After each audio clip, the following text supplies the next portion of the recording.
Bonjour et bienvenue. Avec cette vidéo, on va continuer notre étude de l'électromagnétisme. Et les choses risquent à devenir un peu plus intéressantes. Pourquoi? Parce que jusqu'à maintenant, on a regardé comment fonctionnent les aimants permanents. Alors, on a vu, voilà, les aimants permanents, comment les détruire, comment les créer. Mais finalement, une fois qu'on crée un aimant permanent, il va rester pendant un long moment. Maintenant, on va passer à des choses plus intéressantes parce que maintenant, on aura la possibilité de créer un champ magnétique taillé à nos besoins, qu'on peut commander, qu'on peut ajuster à un clic. Alors, regardons ce qu'on allait faire si on était à l'école. Alors, si on était à l'école, on allait faire 3 expériences. En fait, c'est une qui est un peu complexe.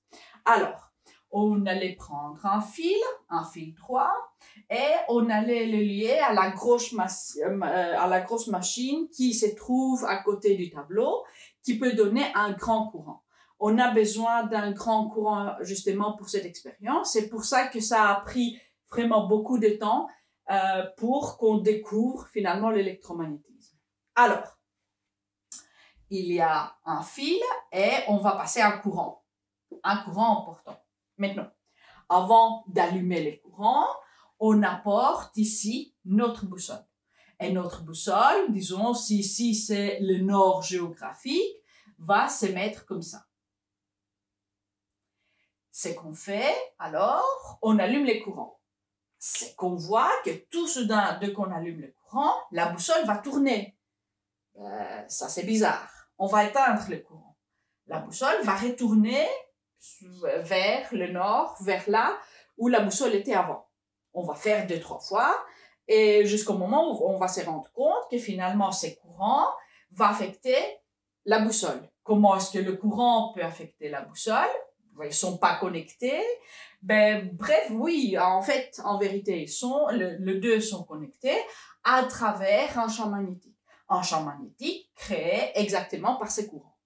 Alors, ce qu'on allait faire de suite, on allait prendre mon GSM et là-dessus, j'ai une application qui s'appelle un Tesla mètre.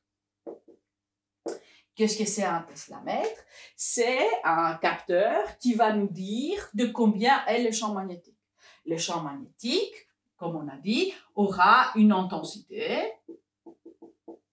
qu'on va symboliser avec la lettre B, et cette intensité va être vecteur. Maintenant, mon Tesla mètre sur le téléphone va nous donner la grandeur de l'intensité. Alors, on va utiliser mon téléphone pour regarder ce qui se passe avec l'intensité. Et puis, on va utiliser aussi différentes boussoles qu'on mettra à différents endroits autour de ces fils pour voir ce qui se passe avec le sens et la direction de ces champs magnétiques.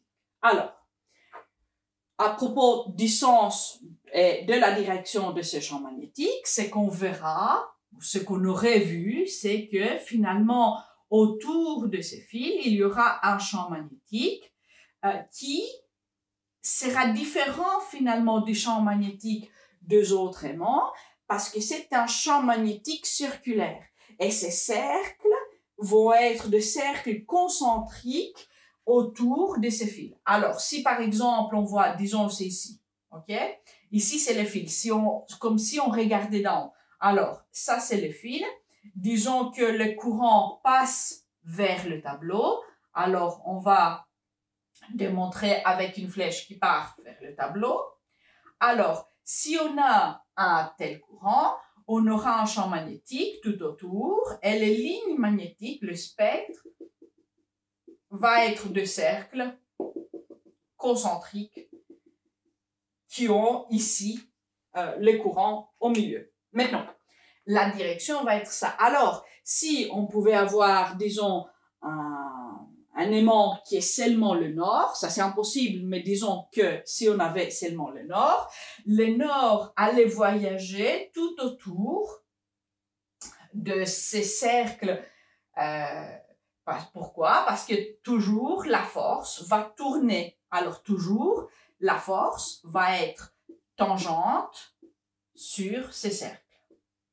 Et alors, ça donne la possibilité à un aimant imaginaire de pôle nord de faire tout un rond.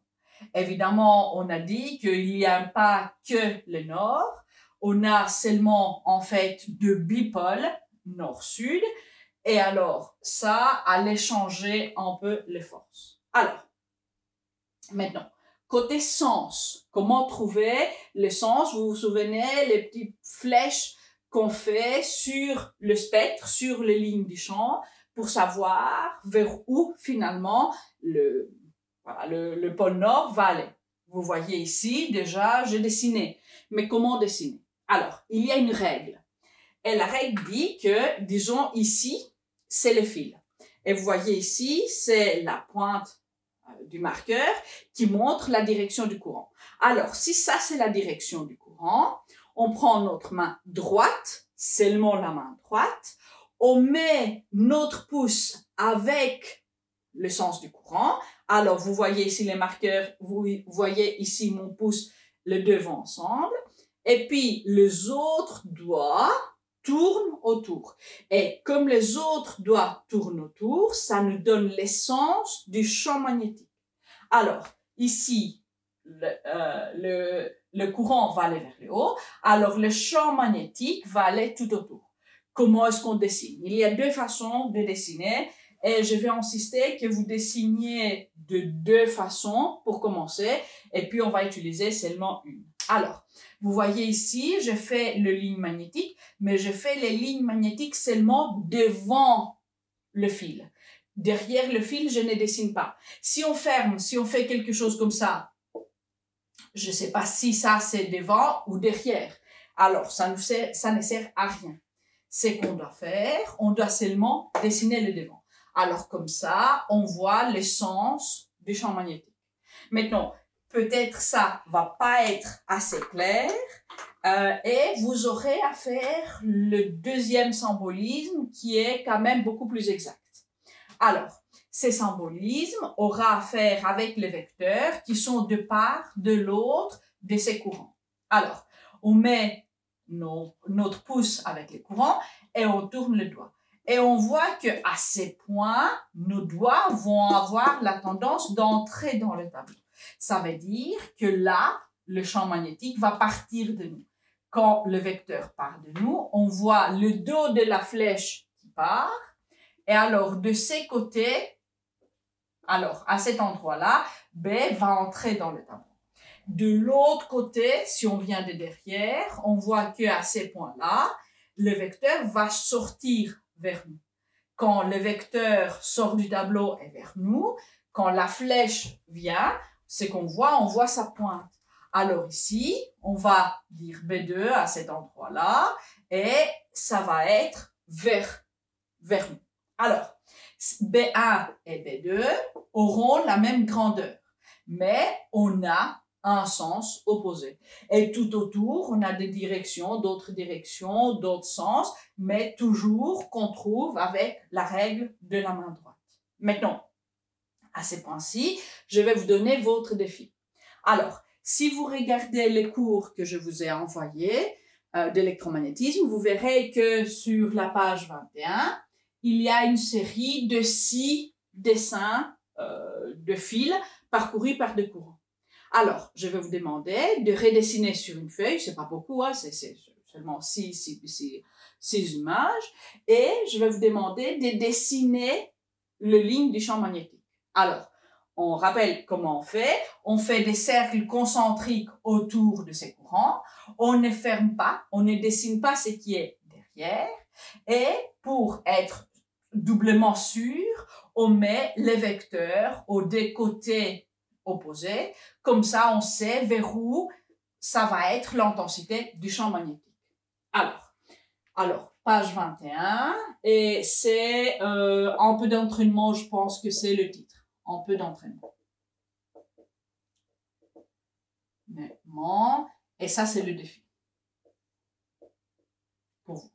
Alors, maintenant qu'on a vu vers où c'est ces champs magnétiques, voyons maintenant de quoi ça dépend. Alors, vous imaginez bien que ces champs magnétiques vont dépendre de l'intensité du courant. C'était une des expériences qu'on fait avec mon Tesla-mètre. Alors, je redessine notre câble. Ici, il y a le courant. C'est qu'on va faire. On va mettre mon GSM ici avec le Tesla-mètre.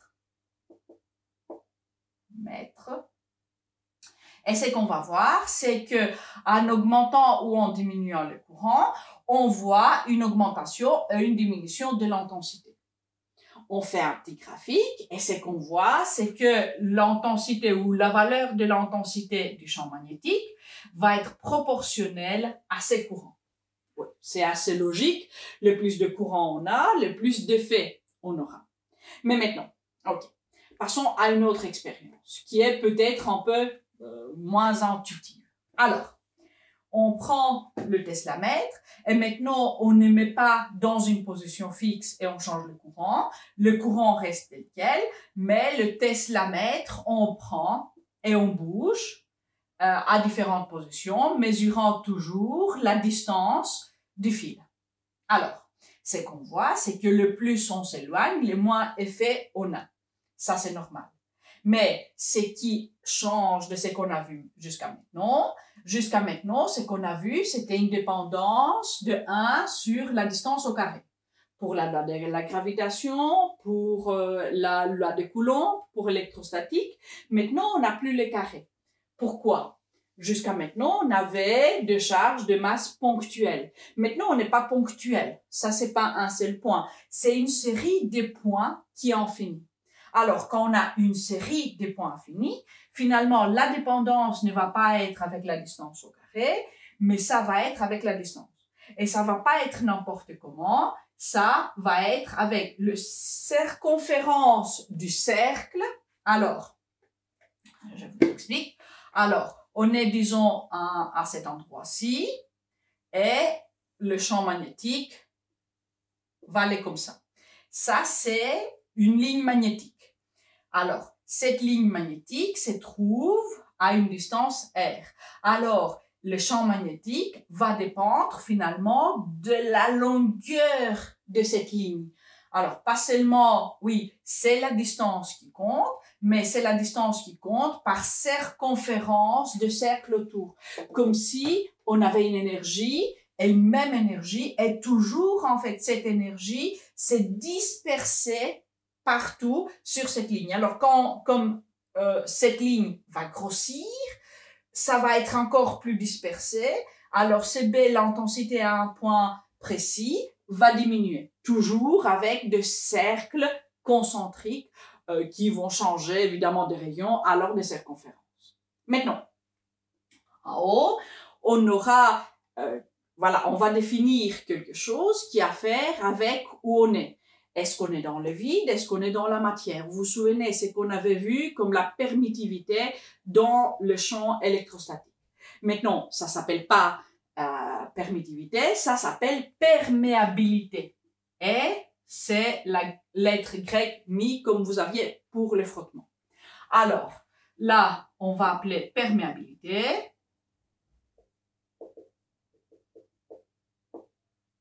Et comme pour la permittivité, ça va être le produit de perméabilité du vide. Alors ça, c'est perméabilité du vide, qui aura une valeur 4 fois pi fois 10 moins 7 newton divisé par ampère au carré, et produit de la perméabilité relative de la matière spécifique dans laquelle on est. Alors, où trouver cette perméabilité relative? Sur page 22, vous trouverez un petit tableau. Et là, j'ai des matériaux ferromagnétiques. Alors, pourquoi? Je vais vous expliquer. Alors, il y a différents matériaux en nature. Il y a des matériaux ferromagnétiques. Alors, on a dit que c'est le fer, le cobalt, le nickel, le néodyme et quelques autres terres rares qui sont rares, comme dit leur nom. Et alors, ces matériaux vont augmenter le champ magnétique. Vous vous souvenez, on a parlé de ça pour les aimants permanents, c'est que ces matériaux ont la propriété d'aller avec et de fortifier ces champs magnétiques extérieurs. Et on peut fortifier jusqu'à 10 000 fois. Alors, ces MR peut prendre une très grande valeur. C'est pour ça que vous verrez après, quand on fera la bobine, on va mettre un noyau ferromagnétique là-dedans pour faire, en fait, augmenter notre champ. Alors, il y a d'autres matériaux, les matériaux paramagnétiques. Ils vont aider, mais ça va être vraiment de très peu. Ça va être vraiment, très dilué, si vous voulez. Et on a d'autres matériaux, par exemple comme l'or, qui est diamagnétique. Diamagnétique, ça veut dire qu'il va aller contre, qu'il va aller pour détruire ces champs magnétiques. Évidemment, quand on veut un champ magnétique important, on va pas mettre de matériaux diamagnétiques, on va mettre des matériaux ferromagnétiques. Et ça, c'était aussi une expérience qu'on allait faire. Alors, toujours avec mon Teslamètre, on prend une lecture et puis on met ici un bloc de matériaux ferromagnétiques et on prend une autre lecture. Et ce qu'on voit, c'est que une fois qu'on a mis ces matériaux ferromagnétiques, ici, la lecture augmente. Voilà, ça augmente parce que c'est un matériau ferromagnétique et son perméabilité relative est grande. La perméabilité relative n'a pas d'unité parce que seulement, voilà, c'est un facteur multiplicateur qui nous donne l'effet de la matière. Alors, maintenant, on a la formule qui va nous donner le combien, finalement, va être le champ magnétique. Alors, on se souvient un tout petit peu aussi des unités. On a dit dans une autre vidéo que l'intensité du champ magnétique ou seulement champ magnétique, ça se mesure en Tesla. Ici, le courant va se mesurer en ampères. Évidemment, les rayons doivent être en mètres. Et la perméabilité, on aura finalement de Newton sur ampère au carré.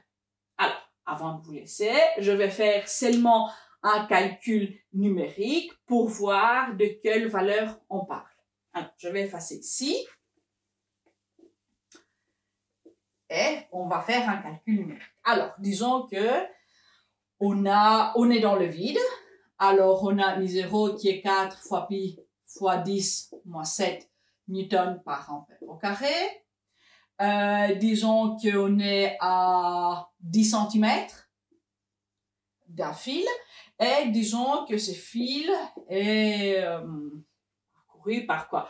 Un courant de 2 ampères. Maintenant, 2 ampères, c'est un courant assez important. Même 1 ampère, si ça passe par votre cœur, vous tue en millisecondes. Alors, on parle en fait d'un peu dangereux, mais évidemment, on va pas mettre les mains comme ça pour laisser les courants passer à travers nous.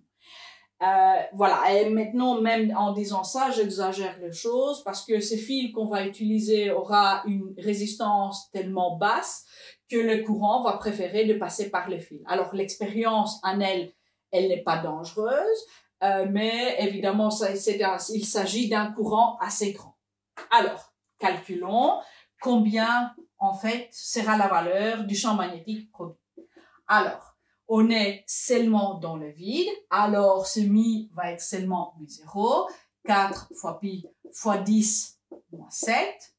Alors, en bas, on aura circonférence de cercle, 2 fois pi fois ça en mètres, ça va être 0,1, fois 2, qui est les ampères. Et l'unité finale va être de cela. Alors, on peut faire disparaître le 2 vont partir. Le pi aussi va partir avec ce pi. Et finalement, notre calcul, ça va être 4 fois 10 moins 6 Tesla. C'est 4 micro-Tesla. On est, avec ces courants, on est plus petit que le champ magnétique terrestre. Ok? On se souvient, le champ magnétique terrestre est autour de 50. C'est pour cette raison qu'en classe, en fait, on ne va pas utiliser des ampères. On va quand même, booster pour passer au moins 30 ampères. Ok, alors voilà, il faut attention, mais en tout cas, il y a personne, je suppose, qui va prendre en fait les électrodes comme ça par la main. Je suppose que vous n'êtes pas suicidaire. Alors, c'est qu'on a vu aujourd'hui. On a vu comment calculer et comment montrer l'intensité, le vecteur de l'intensité du champ magnétique dans les cas où on a un fil droit qui est parcouru par un courant. Je vous ai donné un petit défi. Et alors, pour le moment, je vais vous laisser, vous promettant qu'il y aura 2 vidéos qui vont suivre. Une vidéo avec un exercice plutôt facile et une vidéo avec un exercice un peu plus complexe, seulement pour s'entraîner. Alors, pour le moment, au revoir et à bientôt.